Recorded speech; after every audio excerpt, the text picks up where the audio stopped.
പ്രിയമുള്ള പ്രേക്ഷകർക്കും നമസ്കാരം. The days that you love are the best days of your life എന്നാണ്. ജീവിതത്തിലെ മനോഹരമായ ദിവസങ്ങൾ ചിരിച്ചുകൊണ്ട് ആഘോഷിക്കുവാനിതാ Once Upon a Time version 2.0 The Ultimate Stand-up Comedy Show. ഏവർക്കും സ്വാഗതം. ഈ ചിരി വിരുന്നിലേക്ക് ഏറെ സ്നേഹപൂർവ്വം സ്വാഗതം ചെയ്യുന്നു The one and only Shri Ramesh Pisharody. Our very special guest of this episode, ഹരിശ്രീ അശോകൻ ചേട്ടൻ. Once Upon a Time version 2.0 ഒരു അടിപൊളി പെർഫോമൻസുമായി എത്തുന്നു ധീരജ് ഫ്രം ഗോവ. സ്വാഗതം ധീരജ്.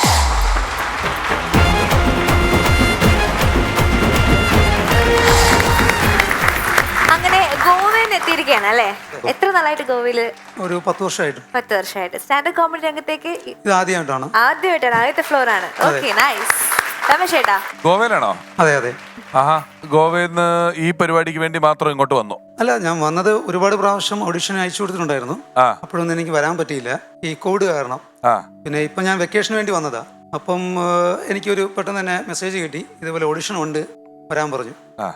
സാധിച്ചു ഇപ്രാവശ്യത്തെ വിസിറ്റില്. Very good, very good.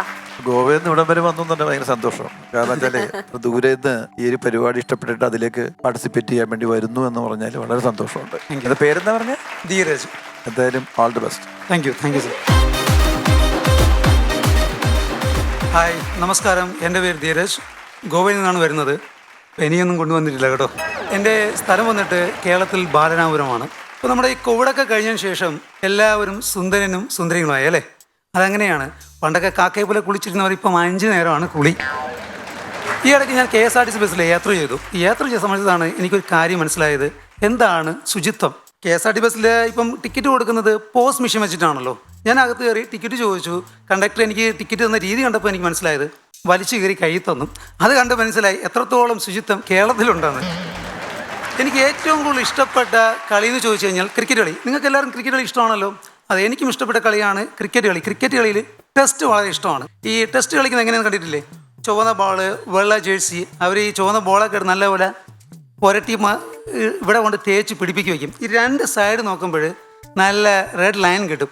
ഈ റെഡ് ലൈൻ കാണുമ്പോൾ എനിക്ക് ഓർമ്മ വരുന്നത് വിദേശ രാജ്യങ്ങളിലെ റോഡിൻ്റെ 2 സൈഡിൽ റെഡ് ലൈൻസ് ഉണ്ട്. അതിൻ്റെ അർത്ഥം ഡേഞ്ചർ എന്നാ. ഇവിടെയും ഡേഞ്ചർ തന്നെയാണ്. അതുപോലെ തന്നെ ഇവർ കുറച്ചു കാലം കഴിഞ്ഞപ്പോൾ ഇവിടെ തേപ്പ് നിർത്തിയിട്ട് പിന്നെ തേപ്പ് ഇവിടെ തുടങ്ങി പുറകോട്ട്. ഈ പുറകോട്ട് തേച്ച് പിന്നെ അവർക്ക് വേറെ ഒരു സ്ഥലമില്ല, തേക്കാതായി.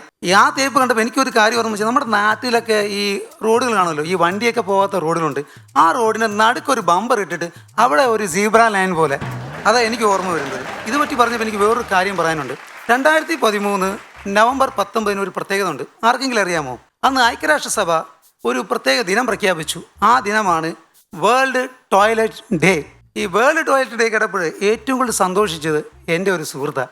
അവനാണെങ്കിൽ ഈ brothers day, fathers day, mothers day ഒക്കെ ഗ്രീറ്റിംഗ്സ് അയക്കുന്ന പാർട്ടിയാണ്. അവൻ അന്ന് രാവിലെ എനിക്കൊരു മെസ്സേജ് അയച്ചു, ഹാപ്പി വേൾഡ് ടോയ്ലറ്റ് ഡേ. താഴെ, അളിയാ ഇന്നിനി രാവിലെ പോയോന്ന്. ഞാൻ പെട്ടെന്ന് അവനൊരു മറുപടി കൊടുത്തു, അളിയാ ഞാൻ ഇപ്പം കയറി ഇരുന്നതേ ഉള്ളൂ, കുറച്ച് കഴിയുമ്പം പൊയ്ക്കോളുമെന്ന്. 2014 പുതിയ കേന്ദ്ര സർക്കാർ നിലവിൽ വന്നത്. അന്ന് അവർ ഏറ്റവും കൂടുതൽ പ്രചാരത്തിൽ കൊണ്ടുവന്ന ഒരു വിഷയമുണ്ട്, അറിയാമോ? അതാണ് ശൗചാലയം. എവിടെ ചിന്തിക്കുന്നു അവിടെ ശൗചാലയം എന്ന ടാഗ് ലൈൻ കൊണ്ട് പ്രസിദ്ധമായ നമ്മുടെ എല്ലാവരുടെയും പ്രിയപ്പെട്ട ടോയ്ലറ്റിനെ പറ്റി പറയുമ്പോൾ എനിക്ക് എൻ്റെ കുട്ടിക്കാലം ഓർമ്മ വരും. നമ്മൾ സ്കൂളിൽ പഠിക്കുന്ന കാലത്ത് ആദ്യം പഠിക്കുന്ന കോഡ് ഭാഷ എന്താണെന്ന് അറിയാമോ ആർക്കെങ്കിലും? അതാണ് 1ഉം 2ഉം. ഈ 1ഉം 2ഉം നമ്മൾ ഈ ടോയ്ലറ്റിൽ പോകാൻ വേണ്ടി ഉപയോഗിക്കുന്നതാണ് കേട്ടോ. പക്ഷേ ഇന്ത്യ വിട്ട് പുറത്തു പോയി കഴിഞ്ഞാൽ നമ്മൾ ഈ കോഡ് ഭാഷ ഉപയോഗിക്കത്തില്ല. കാരണം അന്തർദേശീയ തലത്തിൽ വിരളൊന്ന് പൊക്കിയാൽ ഔട്ട്, 2 വിരൽ കാണിച്ചാൽ വിക്ടറിയുമാണ്. അപ്പോൾ ഈ ടോയ്ലറ്റിൽ പോകുന്ന കോഡ് ഭാഷ വന്നിട്ട് ഇന്ത്യക്ക് തന്നെ സ്വന്തം. എൻ്റെ കുട്ടിക്കാലത്ത് എൻ്റെ വീടിൻ്റെ അപ്പുറത്തൊക്കെ ആണെങ്കിൽ ഈ ടോയ്ലറ്റൊന്നും ഉണ്ടായിരുന്നില്ല. പക്ഷേ നമ്മളെല്ലാവരും ഭാഗ്യവാന്മാരാണ്. കാര്യം നമ്മൾ ആശ്രയിച്ചത് തൊട്ടടുത്തുള്ള കപ്പ്യാടെ കപ്പപ്പറമ്പ. ഈ കപ്പ്യാടെ കപ്പപ്പറമ്പിനെ പറ്റി പറയുമ്പോഴേ അവിടെയുള്ള ഓരോ കപ്പയ്ക്കെങ്കിൽ ഒരു 4 കിലോ ഭാരം ഉണ്ടാവും. കുറേ കാലം കഴിഞ്ഞു അവിടെ നാട്ടിലൊക്കെ ടോയ്ലറ്റൊക്കെ വന്നു തുടങ്ങി. അപ്പോൾ കപ്പയുടെ അവസ്ഥ വളരെ മോശമായി പോയി. കാരണം എന്തുവാ? കപ്പയ്ക്ക് പഴയതുപോലത്തെ ഫലപുഷ്ടിയൊന്നുമില്ല. നവരസങ്ങളും ശൗചാലയവും തമ്മിൽ അഭേദ്യമായ ഒരു ബന്ധമുണ്ട്. എന്താണെന്നറിയാമോ? നവരസങ്ങളെ നമ്മൾ 9 ഭാവങ്ങൾ. നമ്മൾ ഈ നവരസങ്ങൾ ആദ്യ ഭാവം ശൃംഗാരം. അത് നമ്മുടെ പിശാചിന്റെ മുഖത്ത് നോക്കി കഴിഞ്ഞാൽ നല്ലതുപോലെ കാണാം ഈ ശൃംഗാരം, അല്ലേ? കാണുന്നില്ലേ? അത് തന്നെയാണ്. ഇത് ഞാൻ ഏറ്റവും കൂടുതൽ കണ്ടിട്ടുള്ളത് ഫ്ലൈറ്റിൽ യാത്ര ചെയ്യുമ്പോഴാണ്. ഈ ഫ്ലൈറ്റിൻ്റെ ഉള്ളിലെ ടോയ്ലറ്റിന് മുമ്പിൽ എപ്പോൾ നോക്കിയാലും ഒരു എയർ ഹോസ്റ്റസ് എങ്കിലും കാണും അല്ലേ? ആ എയർ ഹോസ്റ്റിൻ്റെ അടുത്ത് കൂടെ കടന്നു പോകുന്ന ഓരോ ചെറുപ്പക്കാരിലും എയർ ഹോസ്റ്റ് തമ്മിലുള്ള ഒരു സംഭാഷണം ഉണ്ടാവും. രണ്ടാം ഭാവം ഹാസ്യം. ഇത് വന്നിട്ട് നമ്മുടെ നാട്ടിലെ പല മഹാന്മാരുടെ വീടിന് അകത്തും പുറത്തുമായിട്ട് ടോയ്ലറ്റ് കെട്ടി വെച്ചിട്ടുണ്ട്. പക്ഷേ വാട്ടർ സപ്ലൈക്ക് പഴയ തെങ്ങിൻ ചോട്ട് തന്നെ ഓടും. ആരെങ്കിലും ചോദിച്ചാൽ പറയും നൊസ്റ്റാൾജിയാന്ന്. മൂന്നാം ഭാവം കരുണം. ഈ ചില്ലറയില്ലാതെ പബ്ലിക് ടോയ്ലറ്റിൽ പോകുന്ന യാത്രക്കാരൻ്റെ മുഖത്ത് കാണും, എന്നോടൊരല്പം കരുണ കാണിക്കൂ. നാലാം ഭാവം രൗദ്രം.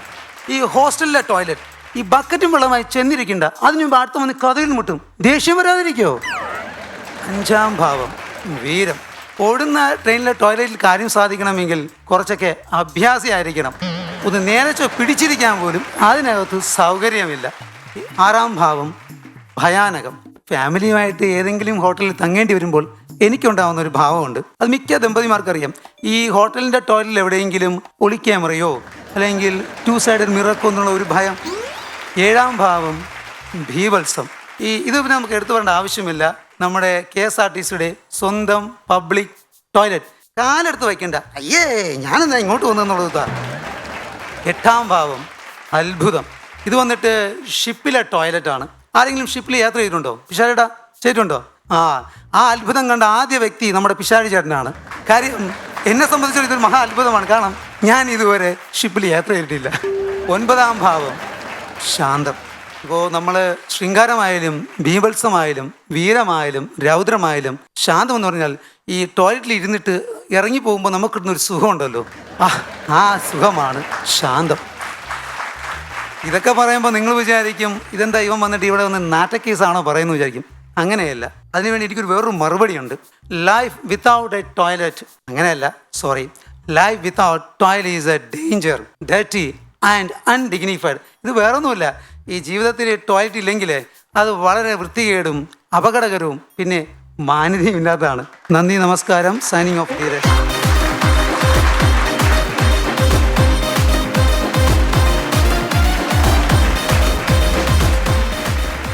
നന്നായിരുന്നു. Thank you. ഗോവയിൽ മലയാളികളുണ്ടോ? മലയാളി കമ്മ്യൂണിറ്റിയുടെ ഇടയിലാണോ താമസിക്കുന്നത്? മലയാളി കമ്മ്യൂണിറ്റി ഇടയിലല്ല, കുറച്ച് മാറി നിന്നിട്ടാണ്. മലയാളി എന്ന് മലയാളികൾക്ക് പാരയാണല്ലോ, അതുകൊണ്ട് നല്ല കാഴ്ചപ്പാട്. ഓക്കെ, രമേശ് ചേട്ടാ. രസമുള്ള ഒരു അവതരണമായിരുന്നു. കാരണം വളരെ നൂലിൽ പിടിച്ച് അവതരിപ്പിക്കേണ്ട ഒരു വിഷയത്തിലൂടെയാണ് നിങ്ങൾ പറഞ്ഞു പോകുന്നത്. അതെ, എല്ലാവർക്കും ആവശ്യമുള്ളതാണ്. നിങ്ങൾ പറഞ്ഞതുപോലെ എല്ലാവരും ഉപയോഗിക്കുന്നതൊക്കെയാണ്. പക്ഷെ ചില സമയത്ത് ചില തമാശകൾ പറയുമ്പോൾ ഇതിന്റെ ഒരു എസ്തെറ്റിക്സ് എന്ന് പറയുന്നത് വലിയ മാനദണ്ഡമായിട്ട് വരും. നമ്മൾ പറയുന്ന കഥകളെല്ലാം വിഷ്വൽ ചെയ്യുകയാണല്ലോ എല്ലായ്പ്പോഴും, അങ്ങനെയാണല്ലോ നമുക്ക് ചിരി വരുന്നത്. എങ്കിലും ഞാൻ ഈ നവരസങ്ങളെ ഇതുമായിട്ട് കൂട്ടിക്കെട്ടിയ ഒരു ഏരിയ കുറച്ച് ഇന്നോവേറ്റീവ് ആണ്, അത് വളരെ രസമുള്ളതാണ്. Thank you. ഗംഭീരമായിരുന്നു കേട്ടോ, സൂപ്പർ. രസമുണ്ടായിരുന്നു. നമ്മൾ പ്രതീക്ഷിക്കാത്ത ഒരു രീതിയിലായിരുന്നു അത് അവതരിപ്പിച്ചത്. വളരെ ശ്രദ്ധിച്ച് ചെയ്യേണ്ട ഒരു കാര്യമാണ്, പക്ഷെ നന്നായി ചെയ്തു. എനിക്കൊന്നും അനുഭവങ്ങൾ ഒരുപാട് ഉണ്ടായിട്ടുണ്ട്. അതെ അതെ, ഒരുപാടുണ്ടായിട്ടുണ്ട്. കാരണം ഞാൻ കൂടുതൽ യാത്ര ചെയ്യുന്ന ആളാണോ? കൂടുതൽ യാത്ര ചെയ്തിട്ടില്ല, പക്ഷേ യാത്ര ചെയ്യുമ്പോൾ ഒബ്സർവേഷൻ ചെയ്യാറുണ്ട്. അല്ല, അനുഭവം എന്നുള്ളതിന് ഇനി യാത്ര ചെയ്യേണ്ട കാര്യമൊന്നുമില്ല, അല്ലാതെ തന്നെ ഇത് നമുക്ക് അനുഭവമുള്ള കാര്യം എല്ലാവർക്കും. പക്ഷെ ഇത് അത് വെച്ചിട്ടൊരു ഒരു കോമഡി ഉണ്ടാക്കുക എന്ന് പറഞ്ഞിട്ട് ബുദ്ധിമുട്ടുള്ള കാര്യമാണ്. പക്ഷെ ആ ചിന്ത എനിക്ക് ഭയങ്കര ഇഷ്ടമായി, നന്നായിട്ടുണ്ട്. ഓക്കെ, അപ്പോ thank you so much Dheeraj for coming. വീണ്ടും വരാം. തീർച്ചയായിട്ടും. അടുത്ത സ്റ്റാൻഡപ്പ് പെർഫോമൻസുമായിട്ട് എത്തുന്നത് തൃശ്ശൂർ നിന്നും ജോസ് ആണ്. ജോസ് നൈവേദിയിലേക്ക് സ്വാഗതം ചെയ്യാം.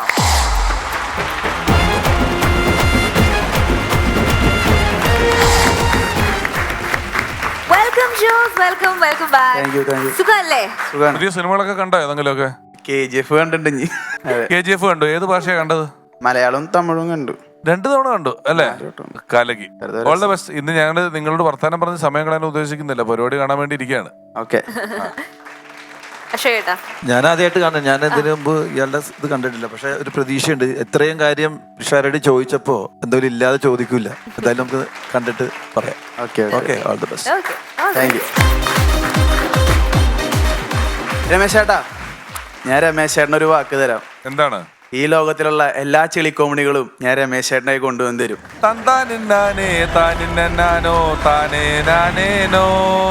It's not about logic, all about comic. നമസ്കാരം, മൈ നെയിം ഈസ് ജോസ് ദശരംഗ്ലീസി, JOSC. നമുക്ക് എല്ലാവർക്കും ഓരോ ലഹരികൾ ഉണ്ടായിരിക്കുമല്ലോ.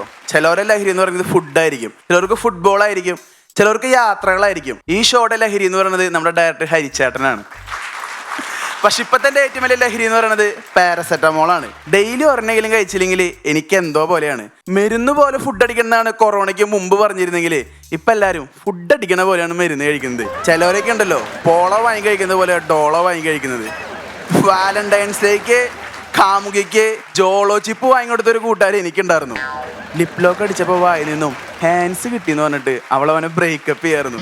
ലിപ് ലോക്ക് എന്ന് പറയുന്നത് ഒരു ഫാഷനാണ്, കവിൾ കിസ് എന്ന് പറഞ്ഞൊരു ഇമോഷനാണ്. പക്ഷെ ഇത് രണ്ടും എനിക്ക് എപ്പോഴും വെറും ഇമാജിനേഷൻ മാത്രമാണ്, ഇമോഷണൽ ഡാമേജ്. വായിൽ നിന്ന് തുപ്പൽ വരണേട്ടം കൂടുതലാണ് എനിക്ക് തപ്പൽ വരാറ്. നിനക്കൊന്ന് പല്ല് തേച്ചതിന് ശേഷം നാക്ക് ഓടിച്ചുറാന്ന് എൻ്റെ അമ്മ ചോദിക്കാറുണ്ട്. പക്ഷെ നമ്മൾ പല്ല് തേച്ചാലല്ലേ നാക്ക് ഓടിക്കൊണ്ട് ചിന്തിക്കേണ്ട ആവശ്യമുള്ളൂ. പല്ലേപ്പും കുളിയില്ല എന്ന് പറഞ്ഞപ്പോഴാണ് എനിക്കൊരാളെ ഓർമ്മ വന്നത്. I have A girl friend. അയ്യോ അതല്ല, എനിക്കൊരു പെൺസുഹൃത്തിന് നാട്ടാ പറഞ്ഞ. ഇക്കൊല്ലം വർഷക്കാലത്ത് പെയ്യാനുള്ള മഴ അവള് കുളിക്കാതെ ശേഖരിച്ച് വെച്ച വെള്ളം കൊണ്ടാണെന്ന് ആരെങ്കിലും പറഞ്ഞു കഴിഞ്ഞാൽ ഞാൻ ചിലപ്പോൾ അത് വിശ്വസിച്ചു പോകും. കാരണം സംഭവിക്കാനുള്ള സാധ്യതയുണ്ട്. She's my ATM, not all time money, all time മണ്ടത്തരം. അവളെന്ന് പറയുന്നത് സ്വയം പ്രഖ്യാപിത ഇൻസ്റ്റാ റീൽ ക്യൂനാണ് കേട്ടാ. അവൾ ഇൻസ്റ്റയിൽ കുറെ ഫോട്ടോസും വീഡിയോസും ഒക്കെ ഇടാറുണ്ട്. പക്ഷെ ഇതിലൊന്നും അവളുടെ ഫേസ് ഉണ്ടാവില്ല, ഫുള്ള് ഫിൽട്ടർ ആയിരിക്കും. ഇവര് ഇൻസ്റ്റാ റീൽസിന്റെ മെയിൻ ഘടകം എന്ന് പറയുന്നത് ലിപ്സിംഗ് ആണ്. പക്ഷെ ഇവളുടെ വീഡിയോയിൽ ലിപ്സിംഗ് ഉണ്ടോ നോക്കണതും പാലരോട്ടം പാലത്തില് കമ്പി ഉണ്ടോ ചെക്കുന്നത് ഒരുപോലെ ആയിരിക്കും. കാരണം രണ്ടിലും കാണത്തില്ല. ട്രെയിനിന്റെ സ്പീഡിൽ അവിടെ ഓഡിയോ ഉണ്ടാവുക. പക്ഷെ അവളുടെ ലിപ്സിംഗ് എന്ന് പറയുന്നത് ആമഴയണ പോലെ ആയിരിക്കും. ഇവളുടെ പ്രധാനപ്പെട്ട ഐറ്റം എന്ന് പറഞ്ഞു കഴിഞ്ഞാൽ ക്യൂട്ട്നെസ് ഓവർലോഡാണ്. ഈ അടുത്ത് നമ്മുടെ മദേഴ്സ് ഡേ വന്നുല്ലോ, ആ കൂടി ഭക്ഷണം കഴിക്കാൻ വേണ്ടിയാണ് ഇവള് അമ്മേ എന്ന് നീട്ടി വിളിക്കാറുള്ളത്. ആ അമ്മേനെയും വിളിച്ചിട്ട് ഇവള് വീടിന്റെ മുമ്പിൽ പോയി നിന്നിട്ട് അമ്മയും വീടും അവളേക്കായിട്ടൊരു സെൽഫി എടുത്തിട്ട് ഇൻസ്റ്റയിൽ ഒരു സ്റ്റോറി ഇട്ടു. ദിസ് ഈസ് മൈ സ്വർഗം, ഷീസ് മൈ ക്യൂൻ എന്ന് പറഞ്ഞിട്ട്. അമ്മ പറഞ്ഞേ എടേ അമ്മയ്ക്ക് തീരെ വയ്യ, അടുക്കളയിലൊന്നും ഞാൻ അമ്മേനെ സഹായിക്കുമെന്ന്. അപ്പൊ അവള് പറയാ ഹോ എന്ത് നരകമാണ് ഇവിടെ. കുറച്ചു നേരം ദിസ് ഈസ് മൈ സ്വർഗം എന്ന് പറഞ്ഞ സ്റ്റാറ്റസ് ഇട്ടോളാട്ടാ. Emotional damage. ഞാൻ എൻ്റെ കൂട്ടുകാരനായിട്ട് കാറ്ററിംഗ് കഴിഞ്ഞിട്ട് ഇങ്ങനെ ബസ് സ്റ്റോപ്പിൽ നിൽക്കുക. അപ്പോൾ ഞാൻ എൻ്റെ കൂട്ടുകാരനോട് പറഞ്ഞു എൻ്റെ വർക്കിൻ്റെ പൈസ നേടാന്ന് പറഞ്ഞു. അപ്പോൾ കൂട്ടുകാരൻ പറഞ്ഞു നീ ഗൂഗിൾ പേയുടെ നമ്പർ പറഞ്ഞ് അയച്ചാലെന്ന്. അയ്യോ എനിക്ക് ഗൂഗിൾ പേ ഒന്നുമില്ല.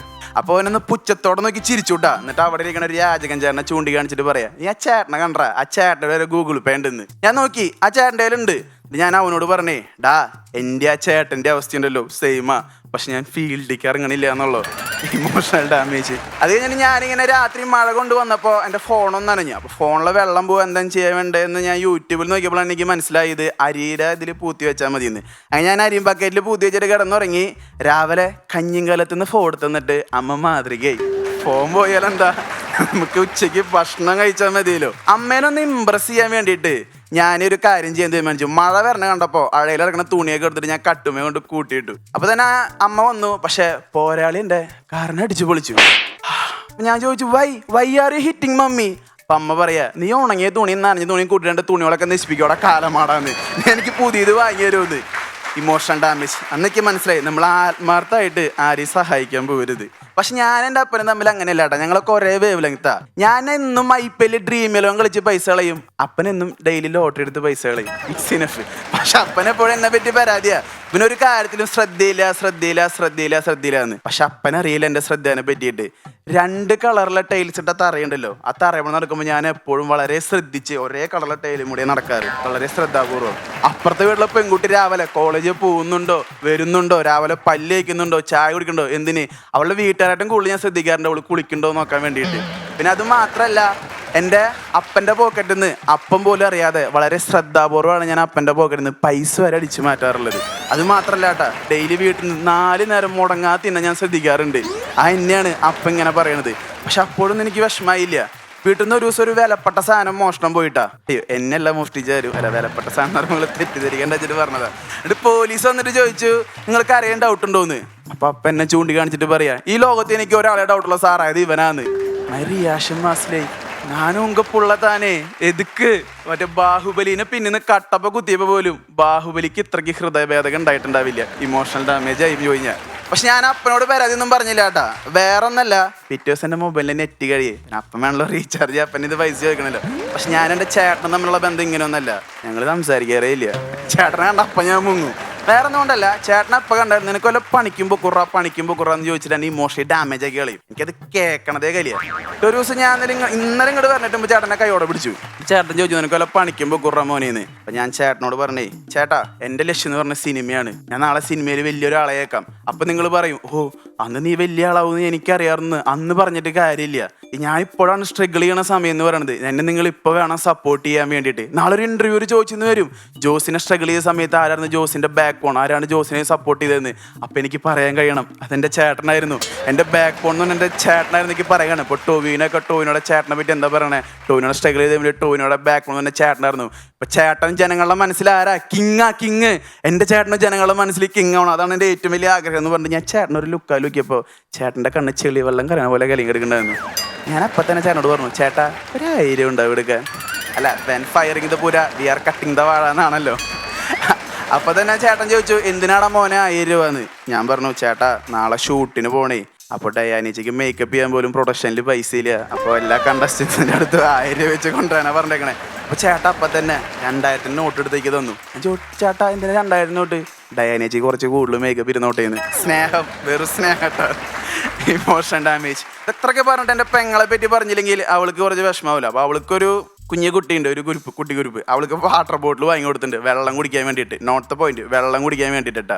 ഒരു ദിവസം ഞാൻ ഉമ്മറത്തിരുന്ന് ഇങ്ങനെ മൊബൈൽ കളിക്കുമ്പോൾ അവൾ എൻ്റെ പിന്നുകൂടി ഇങ്ങനെ പമ്മി വന്നിട്ട് ആ വെള്ളം നിറച്ച വാട്ടർ ബോട്ടിൽ എൻ്റെ തലമണ്ടയ്ക്കിട്ട് ഒറ്റ അടിയാ. പകച്ചുപോയി എൻ്റെ തല.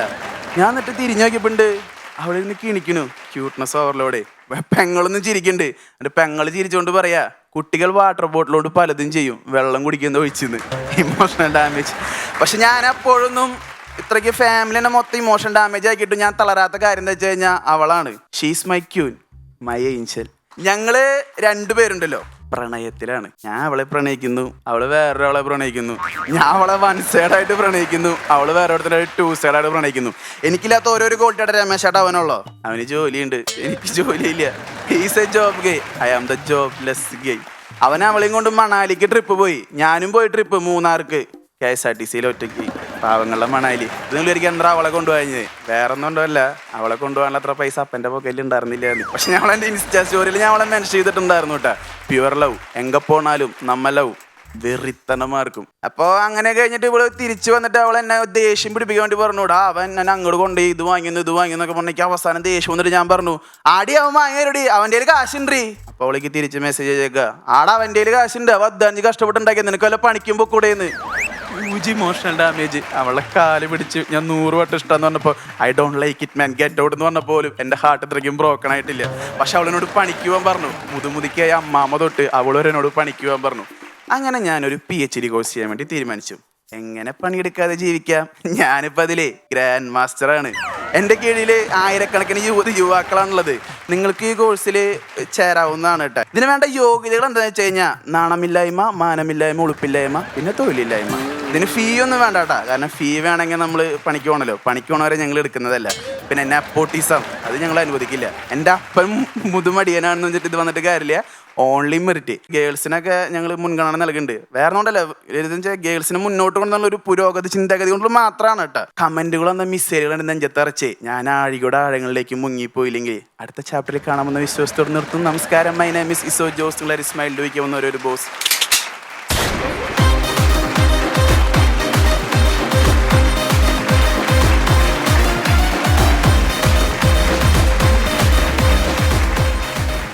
ആദ്യം ആ 2000 രൂപ തന്നിട്ട് നമുക്ക് ബാക്കി സംസാരിക്കാം കേട്ടോ.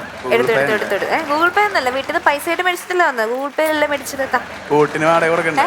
കോട്ടിന് ഇവിടെ വാടക കൊടുക്കേണ്ട ആവശ്യം, ഇത് ഫ്രീ ആണ്. ഡയാനയ്ക്ക് മേക്കപ്പ് ചെയ്യാൻ 2000 രൂപ എന്ന് പറഞ്ഞ് അത് വീട്ടിൽ നിന്ന് മേടിച്ചോണ്ടിരുന്നത് വളരെ മോശമാണ്. അത് വളരെ മോശമാണ്. ഒരു 2500 4000 രൂപ തീരില്ല. അത് നീ ആദ്യം മനസ്സിലാക്കണം.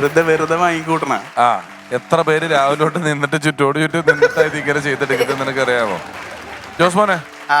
ഇപ്പൊ ഈ ഷോ കഴിഞ്ഞപ്പോഴാണ് റെഡിക്ക് ഇമോഷണൽ ഡാമേജ് എന്താന്ന് പറഞ്ഞതാണ് പറയാൻ പറഞ്ഞല്ലോ. ഇല്ല കുഴപ്പമില്ല. എനിക്ക് ഇച്ചിരി ഇമോഷണൽ ഡാമേജ് ഉണ്ടായി.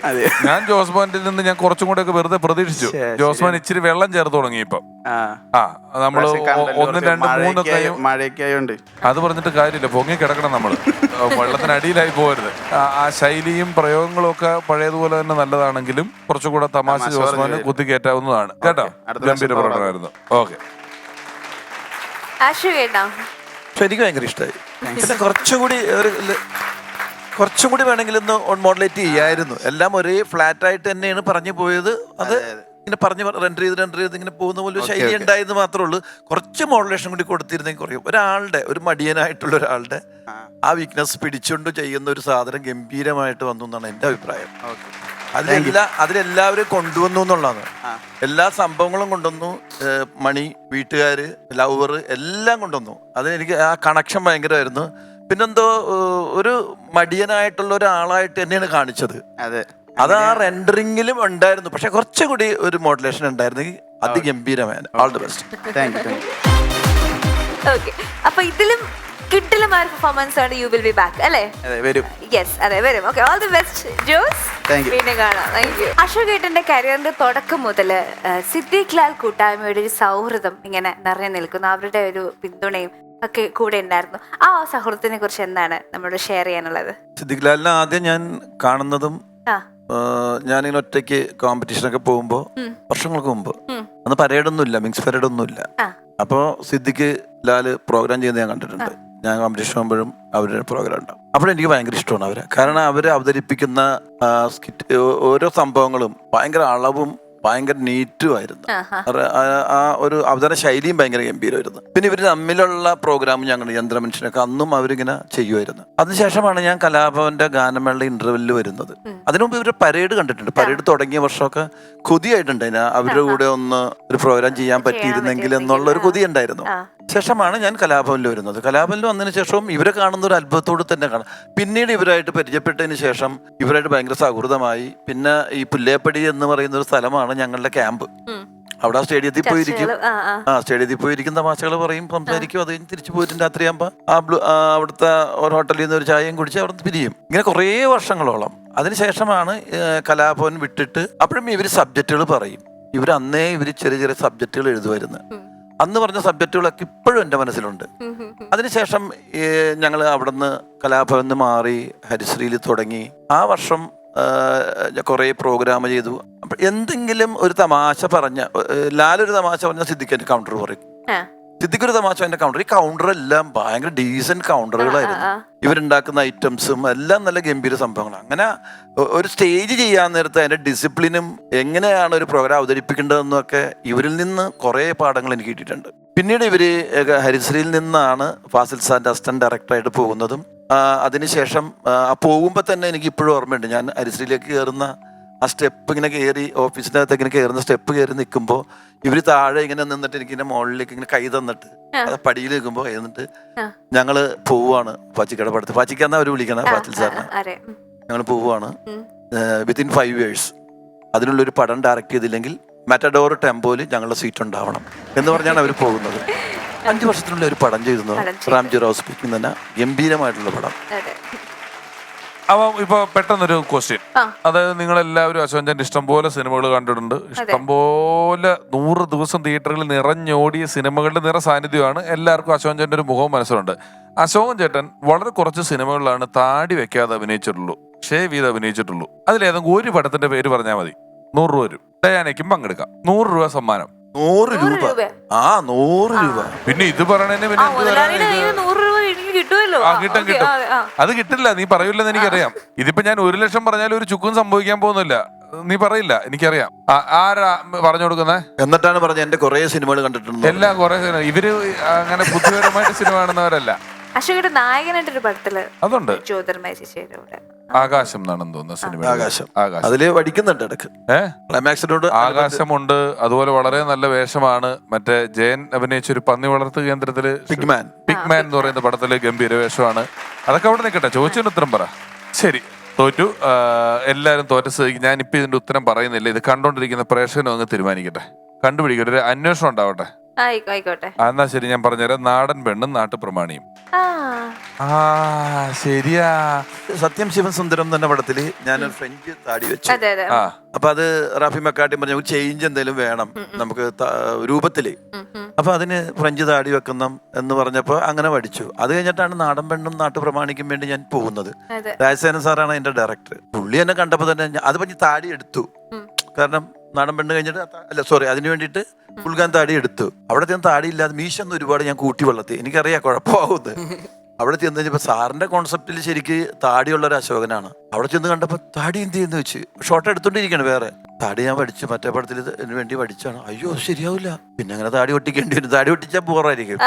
ഞാൻ പറഞ്ഞു സാറേ ഞാനൊരു പണി ചെയ്യാം, ഞാൻ മേക്കപ്പ് ചെയ്ത് ഡ്രസ്സ് ചെയ്തിട്ട് വരാം എന്ന് പറഞ്ഞ് ഞാൻ മേക്കപ്പ് ചെയ്തു, കോസ്റ്റ്യൂം ഇട്ടു, ഈ മീശ ഇങ്ങനെ പിരിച്ചു. അതിലൊരു ഗുണ്ടയാണ്, ജയറാമിന്റെ ഗുണ്ട, പൈസയൊക്കെ പിരിക്കാൻ നടക്കുന്നത്. മീശയൊക്കെ പിരിച്ചു വെച്ച് ചെന്ന് ഇതുവരെ ഒന്ന് കയറ്റി വെച്ച് ചെന്നപ്പോ സാറ് ഇത് ഓക്കെ. അപ്പൊ നമ്മുടെ മനസ്സിലൊരു ധാരണ ഉണ്ടായി, ആ താടി എടുത്താലും നമുക്ക് ഇങ്ങനെ ഒന്ന് ചെയ്ത് നോക്കാം.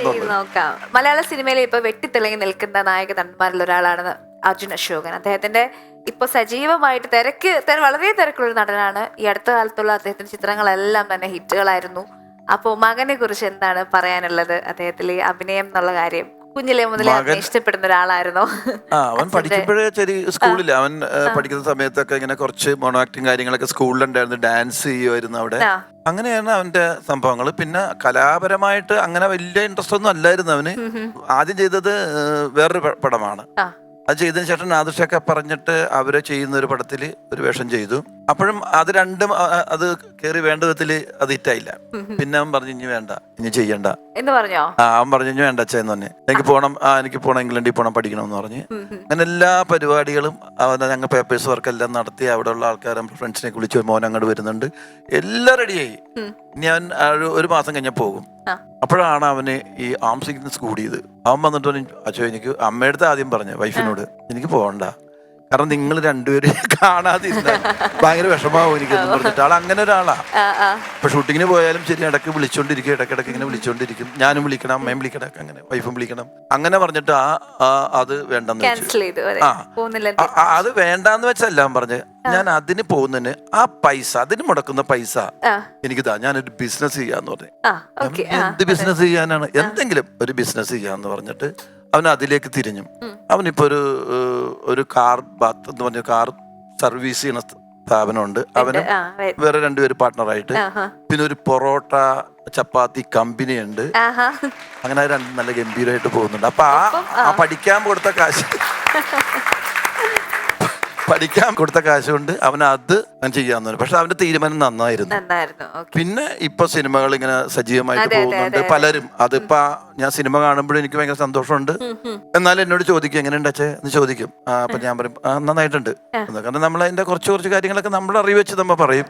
പക്ഷെ അതിനേക്കാൾ ഉപരി എനിക്ക് ഏറ്റവും കൂടുതൽ സന്തോഷം കിട്ടുന്നത് ഇങ്ങനെ പല ഡയറക്ടർ, പ്രിയൻ സാറ്, രഞ്ജിത്ത് ഏട്ടൻ, പിന്നെ സുരേഷ് ഏട്ടൻ, ഇവരൊക്കെ മണിയമ്പിള്ള രാജു, അങ്ങനെ ഒരുപാട് പേര് നമ്മളെ വിളിച്ചിട്ട് അവൻ നന്നായിട്ടുണ്ട് അതിനുണ്ടാകുന്ന ഒരു സന്തോഷം ഉണ്ടല്ലോ. അതല്ല അർജുന്, അവന് നമുക്ക് അവൻ ഇപ്പോഴും കണ്ടു കഴിഞ്ഞാൽ നമുക്ക് പെട്ടെന്നൊരു ആൾക്കൂട്ടത്തിൽ വന്നു കഴിഞ്ഞാൽ ഒരു സിനിമാ നടന്റേതായ ഒരു പവറിലൊന്നും അല്ല. അറിഞ്ഞ് വളരെ സാധാരണക്കാരനായിട്ട് നടന്നു വരികയും നിൽക്കുകയും വർത്താനം പറയുകയും പോവുകയൊക്കെ ചെയ്യുന്ന ഒരാളാണ്. വളരെ നല്ല പെരുമാറ്റമുള്ള ഒരാളാണ്. നമുക്കൊരു വളരെ വർഷങ്ങളായിട്ട് പരിചയമുള്ള ഒരാളെ പോലെ തോന്നും അർജുനോട് നമുക്ക് ഇടപെടുമ്പോൾ എന്നുള്ളത് വലിയൊരു കാര്യമാണ് അവരോട് ചെയ്യുമ്പോഴല്ല.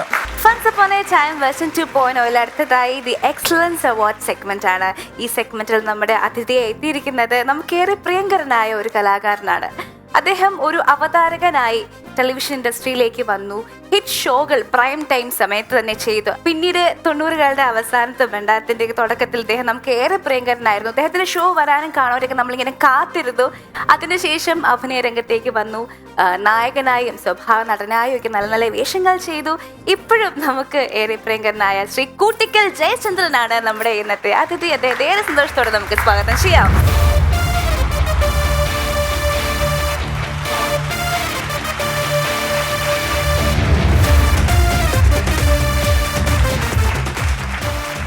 ഞാൻ വലിയ അത്ഭുതത്തോടെയാണ് ഇവിടെ ഇരിക്കുന്നത്. ഇപ്പൊ ഈ ഇരിക്കുന്ന സമയത്ത് നമുക്ക് പ്രായമാകാതിരിക്കാം, അത് ഒരുപാട് പേർക്ക് പറ്റുന്നൊരു കാര്യമാണ്. പക്ഷെ ചെറുപ്പമാവുക എന്ന് പറയുന്നത് വലിയ പാടാണ്.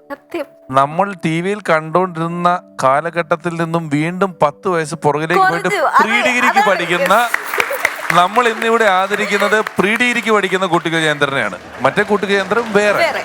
അപ്പൊ അതെന്താണെന്ന് പറഞ്ഞിട്ട് ഇനി നമുക്ക് ഒരടി മുന്നോട്ട് പോകാൻ പറ്റുള്ളൂ. എങ്ങനെയാണ് ഇങ്ങനെയായത്? അതാണ് ചോദ്യം. എങ്ങനെയാണ് ഇങ്ങനെയായത്?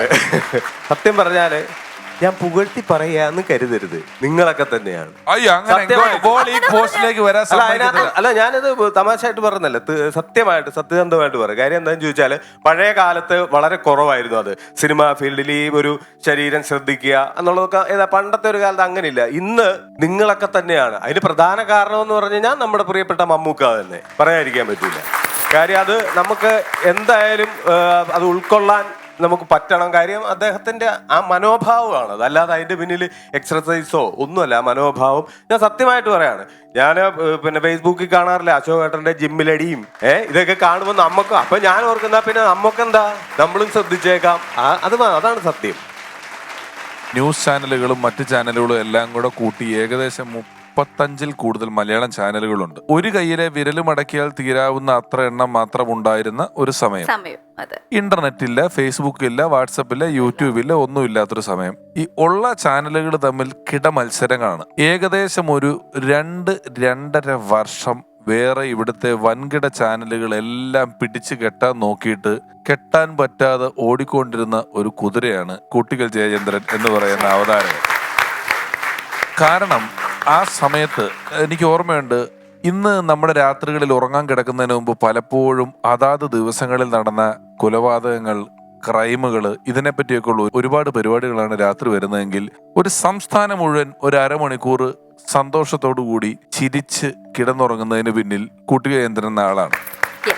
അന്ന് കാലത്ത് ഇദ്ദേഹം ആ പരിപാടി നിർത്തി.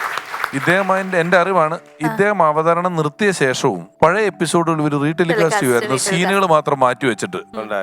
പക്ഷെ ആർക്കും മനസ്സിലാവില്ല, കാരണം ഇങ്ങേർക്ക് 2-3 വർഷമായിട്ട് ഒരു മാറ്റവും ഇല്ല, അതേപോലെ ഇരിക്കുകയാണ്. പുതിയ എപ്പിസോഡ് പോലെ തന്നെ ഈ എപ്പിസോഡുകൾ കുറെ തവണ വെക്കാൻ പറ്റുമായിരുന്നു.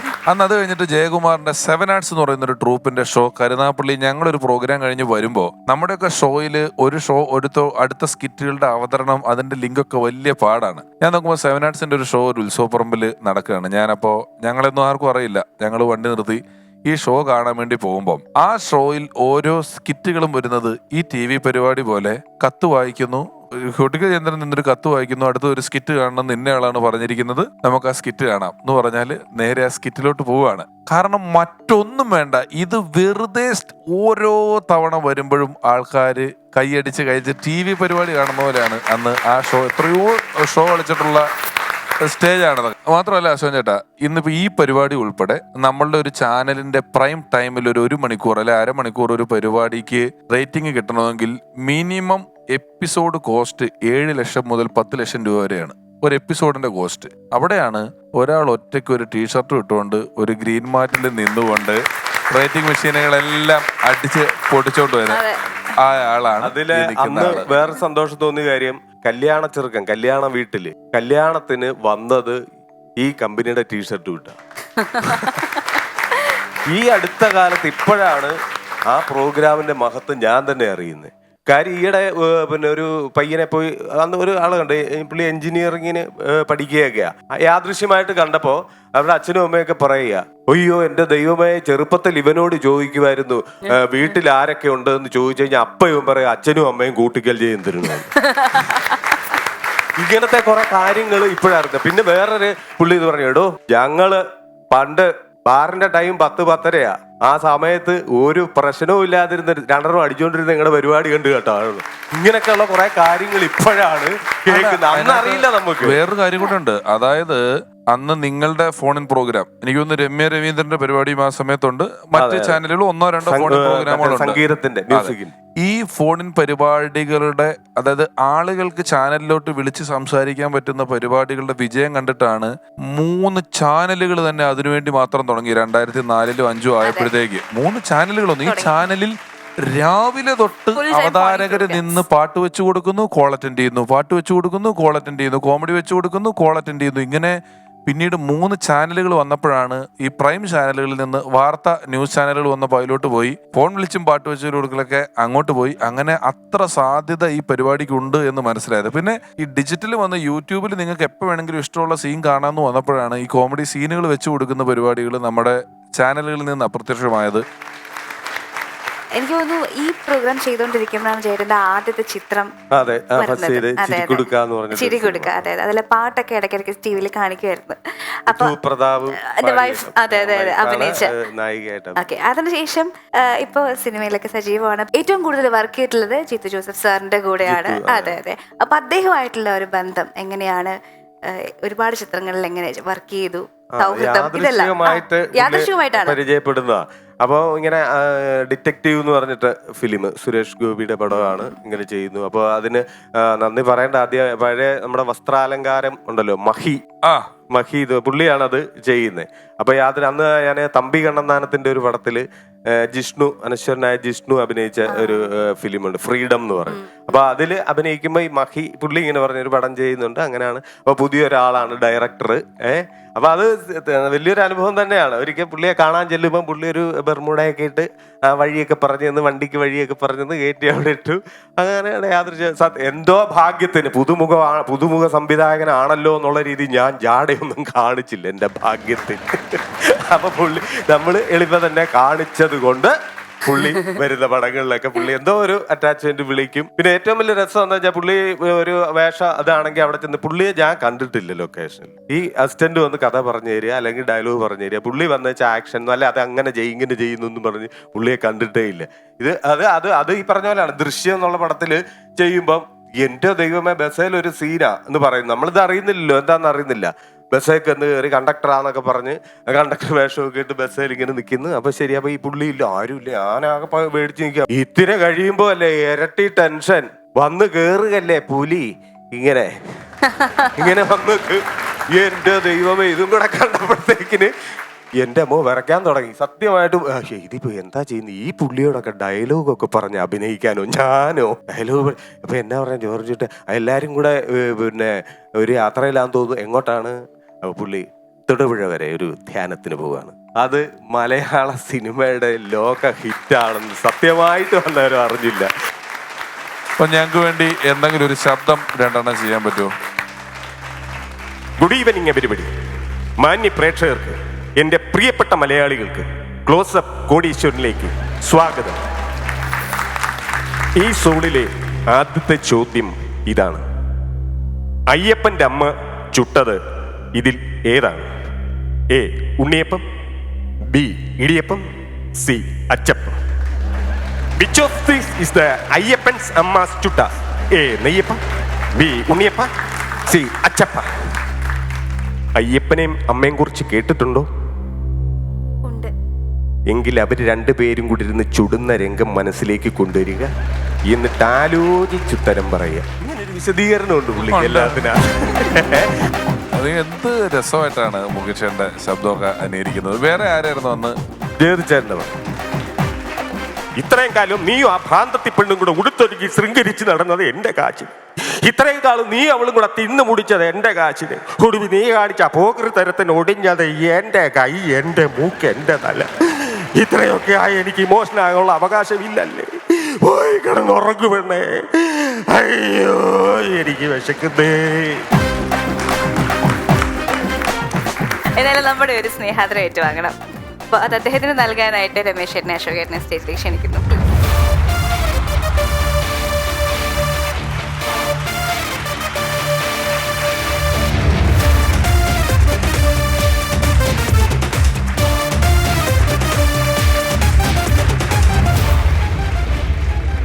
ഞാനും എൻ്റെ പ്രിയപ്പെട്ട സുഹൃത്ത് ധർമ്മജനും ഒരുപാട് വേദികൾ, ഒരുപാട് ടെലിവിഷൻ ഷോകളൊക്കെ ചെയ്തിട്ടുണ്ട്.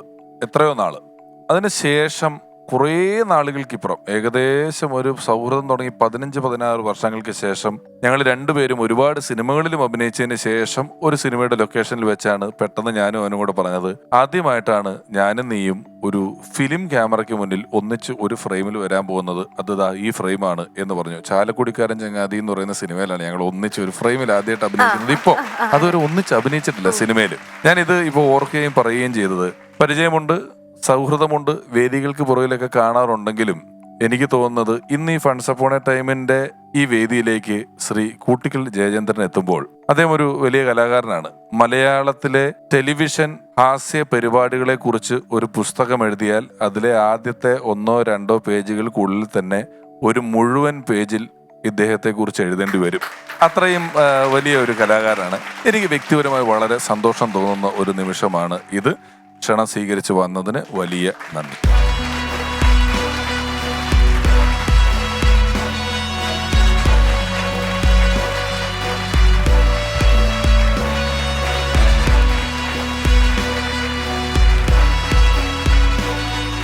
ധീരജ്, ജോസ് ഇവർ രണ്ടുപേരുമാണ് എന്നെ പെർഫോം ചെയ്തത്. ഇവരിൽ ആരാണ് ദി ബെസ്റ്റ് പെർഫോമർ? നമുക്കറിയാം. രണ്ടുപേരെയും സ്റ്റേജിലേക്ക് ഒരിക്കൽ കൂടി സ്വാഗതം ചെയ്യുന്നു.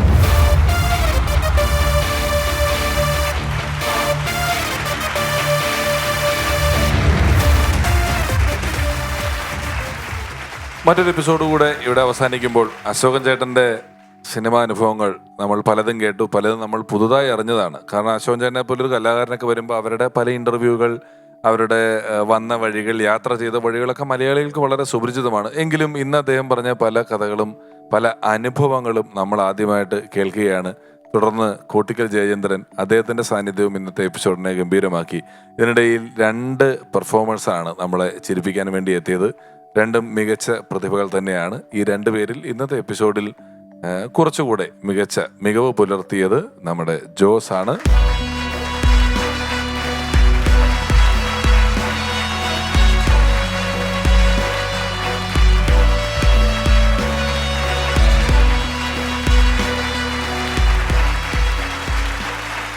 മറ്റൊരു ഗംഭീരമായ എപ്പിസോഡിലൂടെ നമുക്ക് വീണ്ടും കാണാം. Until then, bye.